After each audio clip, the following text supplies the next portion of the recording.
Assalamualaikum warahmatullahi wabarakatuh. Nama saya Indah Febriana Della dengan NPM 231705166. Di sini saya akan memperlihatkan bagaimana proses belajar saya mempelajari teori komputasi, bahasa, dan otomata. Oke. Jadi, dikutip dari laman Informatika STI ITB, teori komputasi itu atau Theory of Computation adalah cabang ilmu komputer teoritis. Nah, teori komputasi ini berkaitan dengan studi bagaimana persoalan atau problem dapat diselesaikan pada sebuah model dengan menggunakan algoritma. Model tersebut dinamakan model komputasi.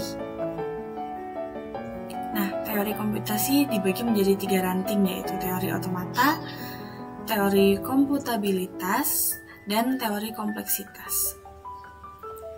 Ketiganya itu berkaitan dengan pertanyaan apa yang dapat dilakukan oleh komputer dan apa keterbatasannya. Pertanyaan senada dikemukakan oleh Peter J. Denning di dalam tulisannya, menyatakan bahwa pernyataan fundamental yang berdasari ilmu komputer adalah what can be efficiently automated, atau dengan kata lain, apa yang dapat dikomputasi. Studi teori komputasi difokuskan untuk menjawab 2 pertanyaan di atas. Yang pertama, apa yang dapat dikomputasi, dan yang kedua, berapa banyak sumber daya, waktu, atau ruang yang dibutuhkan untuk melakukan komputasi tersebut. Nah, untuk menjawab pertanyaan pertama dan kedua, teori komputabilitas dan teori kompleksitas sangat berhubungan erat. Teori komputabilitas bertujuan untuk memeriksa apakah persoalan komputasi dapat dipecahkan pada suatu model komputasi teoritis. Dengan kata lain, komputabilitas mengspesifikasikan persoalan sebagai dapat dipecahkan atau persoalan yang tidak dapat dipecahkan. Untuk menjawab pertanyaan kedua, teori kompleksitas bertujuan untuk mengkaji kebutuhan waktu dan ruang untuk memecahkan persoalan yang diselesaikan dengan pendekatan yang berbeda-beda. Dengan kata lain, teori kompleksitas mengklasifikasikan persoalan sebagai persoalan yang mudah atau persoalan yang sukar. Teori komputabilitas memperkenalkan beberapa konsep yang digunakan di dalam teori kompleksitas. Teori otomata mengacu pada definisi dan sifat-sifat model komputasi. Beberapa model komputasi itu yang pertama ada finite state automata atau FSA, kemudian yang kedua ada pushdown automata atau PDA, dan ketiga ada mesin Turing. Di dalam teori komputasi, model komputasi yang sering dipakai adalah mesin Turing.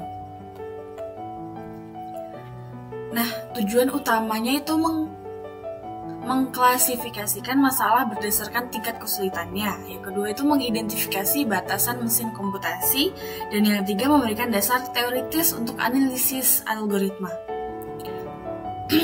Kemudian komponen utama teori komputasi.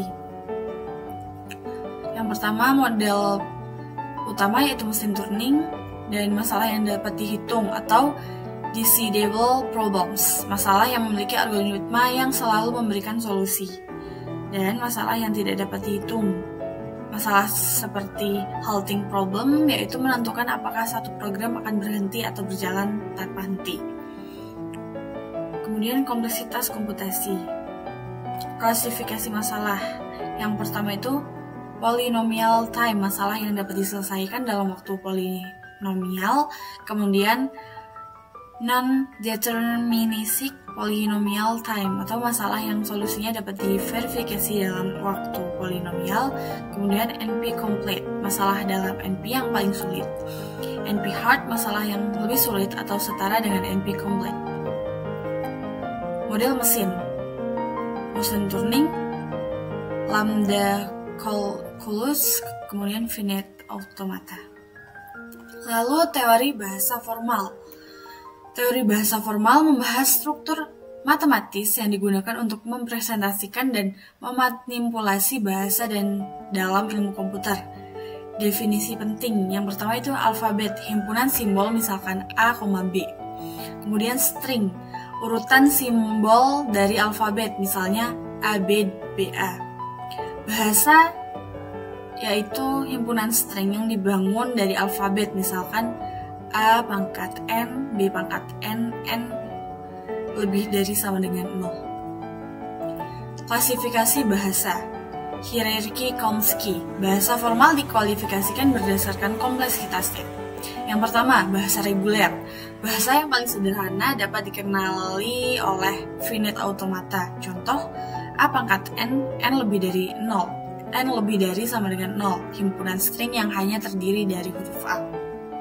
Kemudian yang kedua itu bahasa bebas konteks. Dapat dikenali oleh pushdown automata. Digunakan untuk mendefinisikan sintaks bahasa pemrograman. Contoh, A pangkat N, B pangkat N lebih dari sama dengan 0. Ketiga, bahasa sensitive konteks. Lebih kompleks dikenali oleh linear bounded automata. Contohnya, A pangkat N, B pangkat N, C pangkat N lebih dari sama dengan 0. Bahasa tak terbatas. Paling kompleks dikenali oleh mesin Turing. Contohnya semua bahasa yang dapat dihitung. Gramatika formal. Gramatika digunakan untuk mendefinisikan bahasa formal. Gramatika reguler menghasilkan bahasa reguler. Gramatika bebas konteks menghasilkan bahasa bebas konteks. Gramatika sensitif konteks menghasilkan bahasa sensitif konteks. Dan gramatika tidak terbatas menghasilkan bahasa rekursif. Lalu yang terakhir yaitu teori otomata. Teori otomata adalah cabang ilmu yang mempelajari mesin abstrak atau automaton yang mengenali atau menghasilkan bahasa formal. Definisi dan komponen otomata. Otomata adalah mesin abstrak yang terdiri dari input alfabet atau simbol-simbol yang valid untuk mesin, kemudian state atau keadaan, status mesin saat tertentu, transition function atau aturan perubahan status berdasarkan input, start state adalah keadaan awal mesin, dan final state adalah keadaan akhir mesin yang menunjukkan bahwa input diterima. Jenis-jenis otomata. Yang pertama, finite automata atau FA. Mesin yang sederhana yang mengenali bahasa reguler.